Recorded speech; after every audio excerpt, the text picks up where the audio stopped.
وما لي عنهم والعراق. The United States has already had a busy day attacking. And it was shocking and it was awesome. Morning on a scale that will shock and awe. Shock and awe. Shock and awe. If you have to ask, is this shock and awe, you're not seeing it.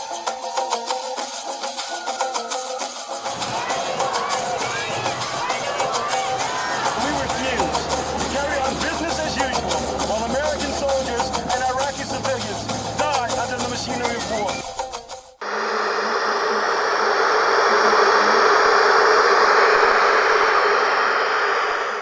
A community rates low on an information scale when the press, radio, and other channels of communication are controlled by only a few people, and when citizens have to accept what they're told. In communities of this kind, despotism stands a good chance.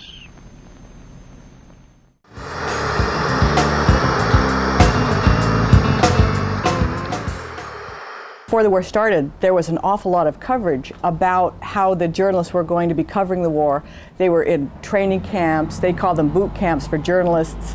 They talked about embedding and how they were going to be with the troops. And this, of course, was a big change in Pentagon policy, because for Grenada and Panama, the press had been locked out of covering those wars. And also for the first Gulf War, a very small group of elite journalists were in a pool, and they were the only ones that were able to get any information. Tell me why the Pentagon seems to want you guys, want us, to accompany these units into the front of the battle. Well, I think for two reasons. I think one is that the Pentagon realized that given the nature of miniaturized and extremely effective satellite communication systems that we can carry around with us on the battlefield, handheld satellite phones and the such, they realized that it's virtually impossible for them to effectively control us, and they would prefer, I think, to have journalists with the troops, with the military forces.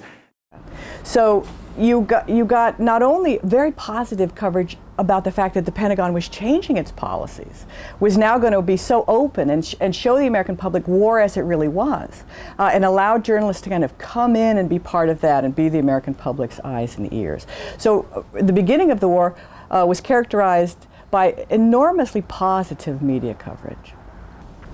Well, the embedded journalists, while it looked really good on the surface to have journalists following with troops, and certainly historical precedent where it had resulted in important coverage.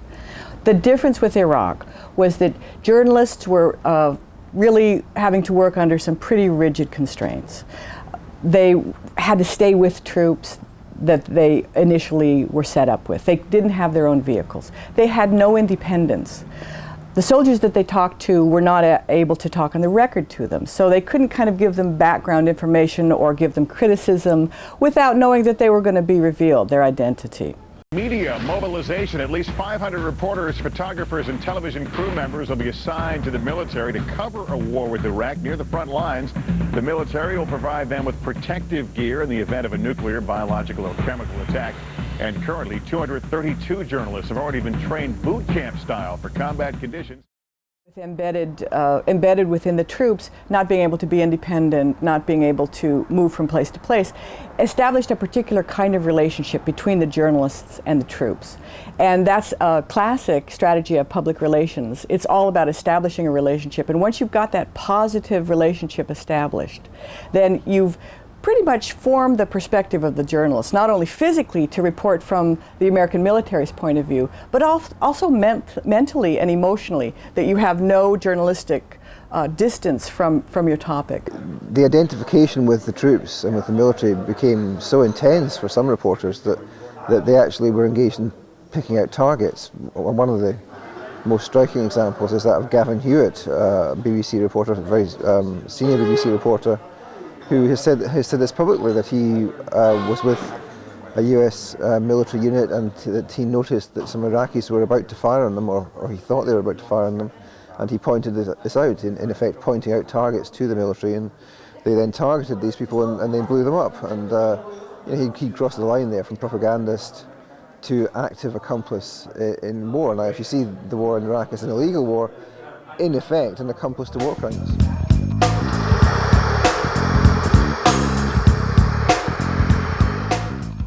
the way that the journalists then functioned with troops was to do what they know, which is to put the war within a reality show. And it conformed really to a type of format that was already on television, where the excitement of going along live with somebody in a very dangerous and restricted environment, where the journalist is bringing you, the viewer, along in this empowering perspective when you're looking through the camera, and gave it the aspect of entertainment and excitement and glory and all of the positive things that we now associate with that brief moment between March and April of the Iraq reality television, right? Where you're looking through the camera, you're in the Humvee, and you're tearing through the desert, and you're on your way to Baghdad. Camp New York. It's the home of the 3rd Infantry Division from Fort Stewart, Georgia. A long way from home, but tonight we bring a little bit of home to one of the sergeants in the 3rd. For now, this is Sergeant Charles Weaver's family. A new band of brothers preparing for the first war of the 21st century.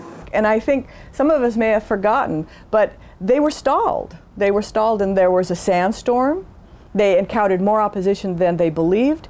And something that finally made the Iraq War real were the carelessly slung bodies of American soldiers on a slab floor that was aired in Al Jazeera and Iraqi television. This was horrible. We got the sense that finally the war looked like a war, and it was far too real for the Pentagon, though they had promised us, to really tell us what a real war was like.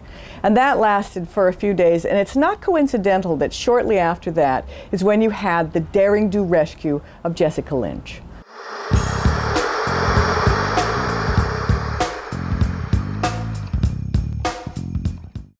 This is interesting because it wasn't embedded journalists. It was actually military cameramen themselves, called combat camera, who essentially staged what they said was a raid in the hospital to rescue Jessica Lynch. And it was, of course, amplified and embellished in the media that Jessica had been, in a daring-do raid, ripped out of the hospital in the middle of the night, where they had taken on fire from the bath party, and it was very much hyped and sensationalized in the U.S. press. As it turned out, of course, there were no resistance in the hospital.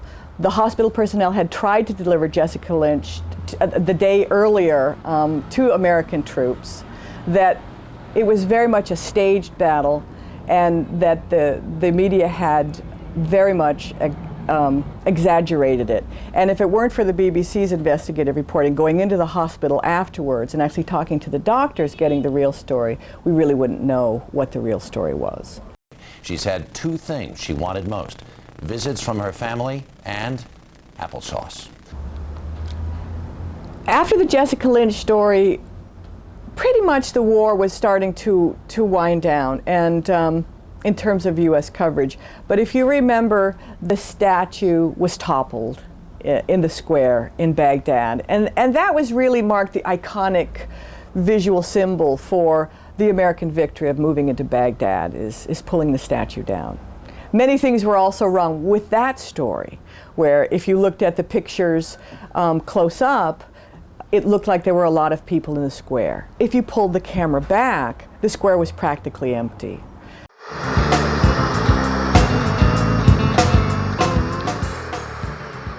The final end, where the war is finally declared over, ends with really a Top Gun moment, if you will, very reminiscent of the movie, where the president's wearing a flight jacket and he flies onto the USS Lincoln in the San Diego harbor. The White House announced today that President Bush will deliver what amounts to a victory speech. A victory speech Is on board the aircraft carrier USS Abraham Lincoln. The White House chose the location for tonight's address aboard a returning aircraft carrier as a metaphor.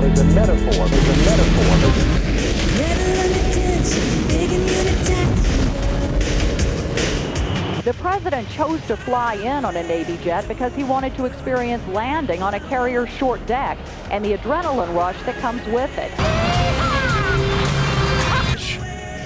Maverick. Flew with his old man. you had to go into battle, would you want him with you? I don't know. Just don't know. Just don't know. Just don't know. Don't, Tim. Maybe you and I wouldn't look that good in a jumpsuit.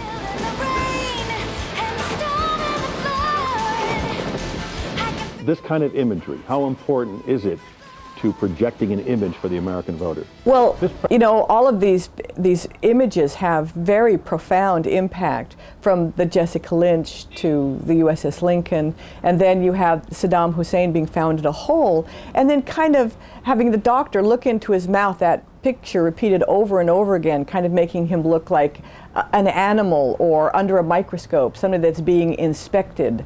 And again, it's an image that shows you utter domination of a foreign power, in this case the utter success of the U.S. military in finally finding the man, unlike them never being able to find Osama bin Laden.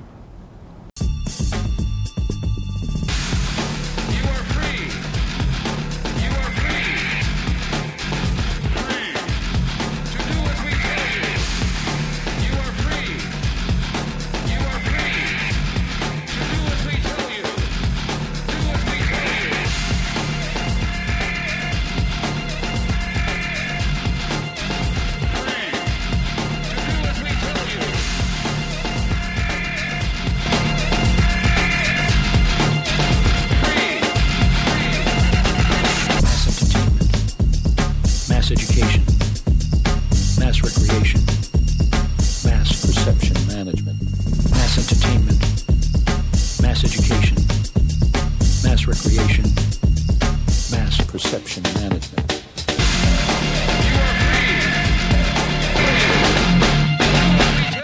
Do as we tell you. Do as we tell you. Do as we tell you.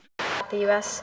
media acts as a spokesperson, a mouthpiece for the Pentagon, even to the extent that we're seeing phraseology that's put out by the U.S. government PR machine repeated over and over again on every single media outlet. U.S. surgical bombing, the strategic strike. Targets of opportunity. Target of opportunity. A target of opportunity. Iraqi leadership decapitate. Decapitation. Decapitate.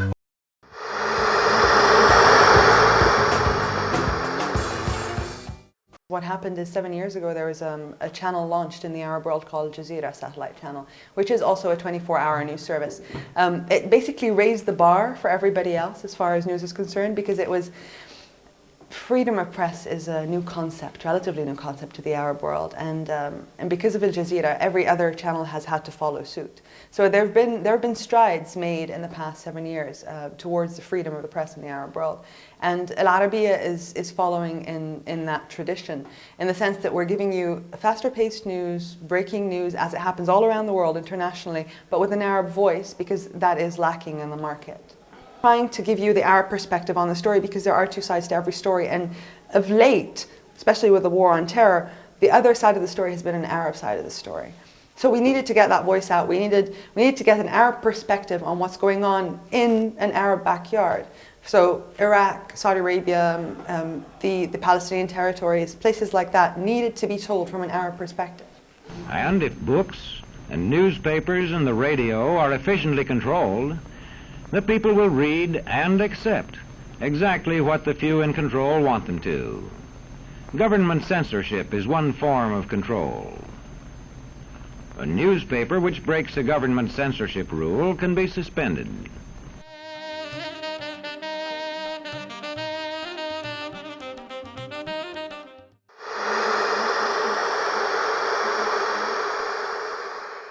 Americans saw, you know, courageous, daring-do reality war, and by and large, a good deal of the rest of the world saw civilian casualties. They saw children who couldn't get help in hospitals. They saw limbs blown off. They saw the destruction of bodies and wounds that these kinds of weapons inflict on people. The American people didn't see that. The rest of the world did. One thing to point out about these precision weapons, it's expected to totally sell out. In the Gulf War I, about 10% of the weapons were precision or guided either by laser or by satellites. The gold alone, that's 4.5 grams at today's market. That's your $99 right there. This time around, it's just the opposite. 10% are so-called dumb bombs, 90% precision. It's amazing how the weaponry has changed over the 12-year period. This is a plane that is not easily seen by radar. These bombs that we're talking about, mini bunker busters with about a 500-pound warhead on them, designed with a time fuse so they penetrate concrete. This president...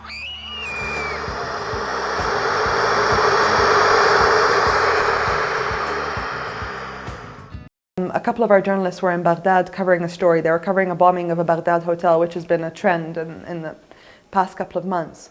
And as they were approaching the checkpoint that the American soldiers had set up for that whole zone, they've sort of cordoned off the area after the bombing, they were stopped by the military, the American military. And another car that was tailing our car sort of sped past, and the American soldiers started shooting at the car that surpassed the checkpoint, and in the process shot at our car and killed 2 of our journalists, 2 of our reporters, a reporter and a cameraman.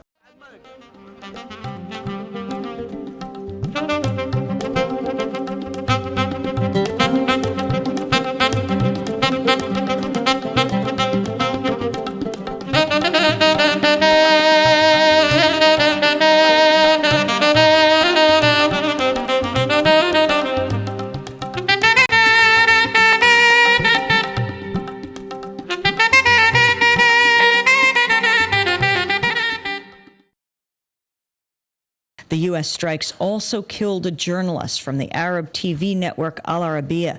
The network broadcast harrowing footage of its correspondent, Mazen Al-Tumaizi, reporting from the scene when he was hit by shrapnel. Mazen doubles over and his blood splatters on the camera lens as he screams, "I'm a journalist. I'm dying. I'm dying."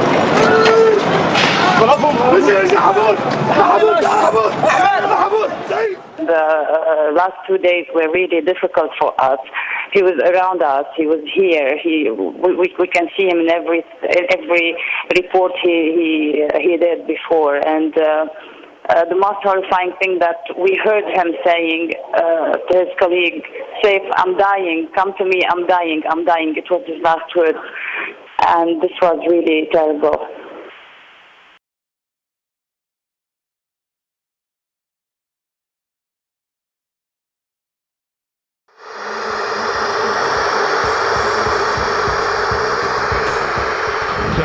Anti-war protest. His opposition to the war on Saddam, unpatriotic.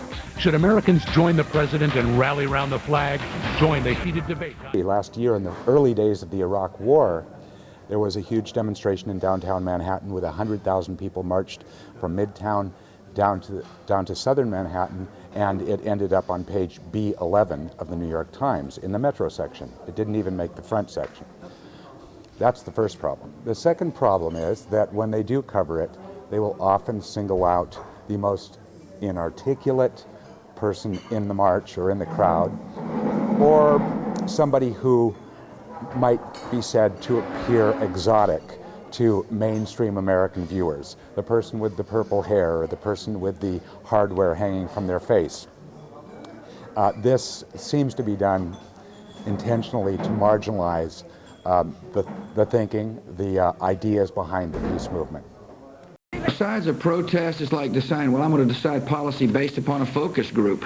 It's upon a focus group. It's upon a focus group. It's upon a focus group. And we found that 71% of the sources who appeared in stories about Iraq were pro-war, but just 3% of those sources on those same shows were against the war.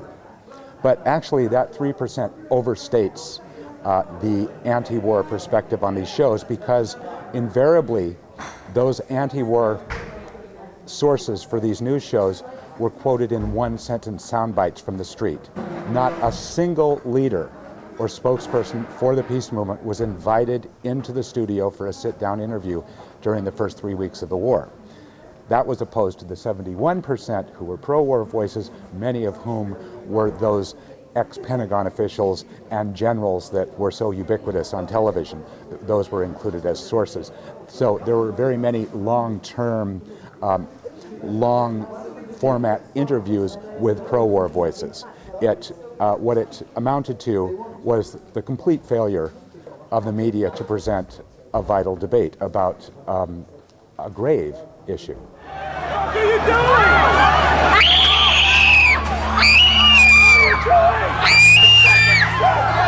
Jesus Christ.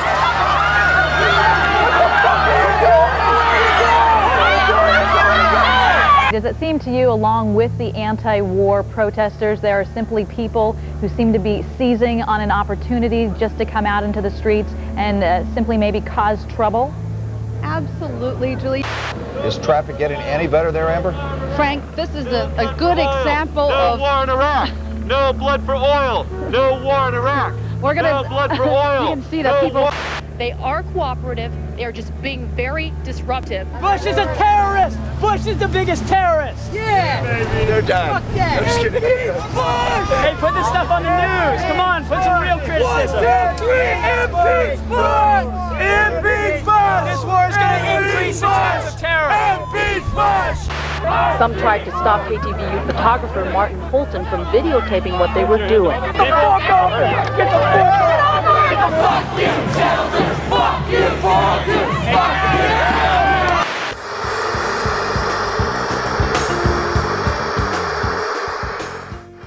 you! It's important for us to bear in mind that the great media corporations are also the great weapons corporations, the most telling example, of course, being General Electric owning NBC, but there are many other instances throughout the media enterprise and the information industries. It is also possible for newspapers and other forms of communication to be controlled by private interests. I thought I told you to kill that story. It'll cost us a lot of advertising. If that story goes out, I quit. All right. And that the very companies that are suppressing and trying to control and manage the images coming out of Iraq are also the companies that are profiting from the war, both directly and indirectly. And I said, okay, who is this really? And the voice said, this is the hand that takes.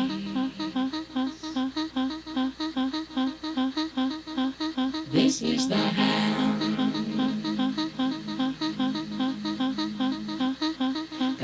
that takes. This is the hand that takes. Here come the planes. They're American planes, made in America. Smoking or non-smoking?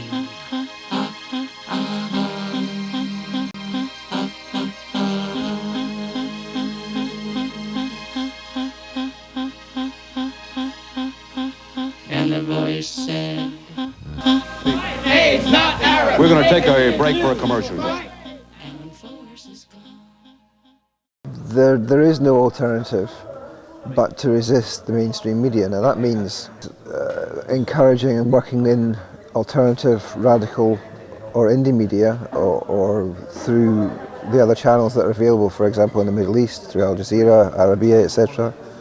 And that is crucially important. I think that's not the only thing that's important, though. It also means being involved in attempting to reform the mainstream media and the corporate media and to democratise them. Now in the case of the UK, we will never get proper public service, public interest reporting unless there is some form of democratic control over the media institutions. That means direct control by the public in electing senior broadcasters and direct control in terms of journalists through their unions, ensuring democratic communications. So I think that's part of the struggle.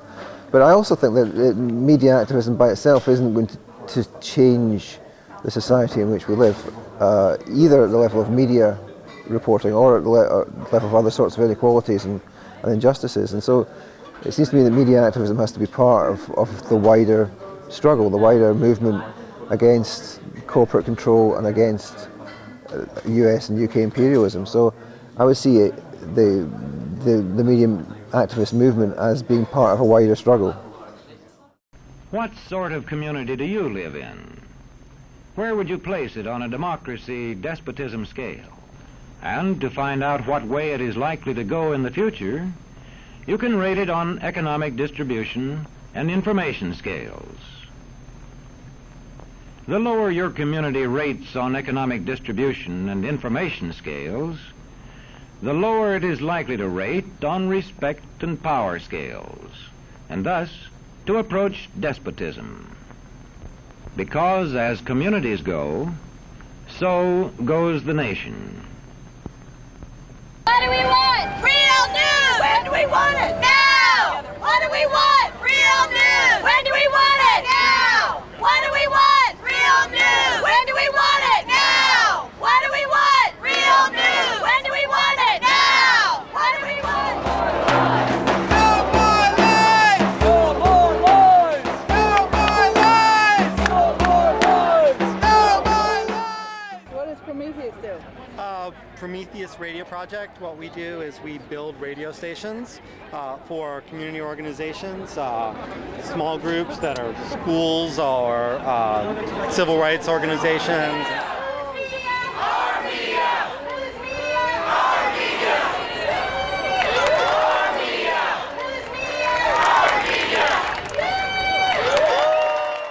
You look around here, you see dozens and dozens of people with cameras and microphones telling their own stories and not just relying on the corporate press to tell the story for them.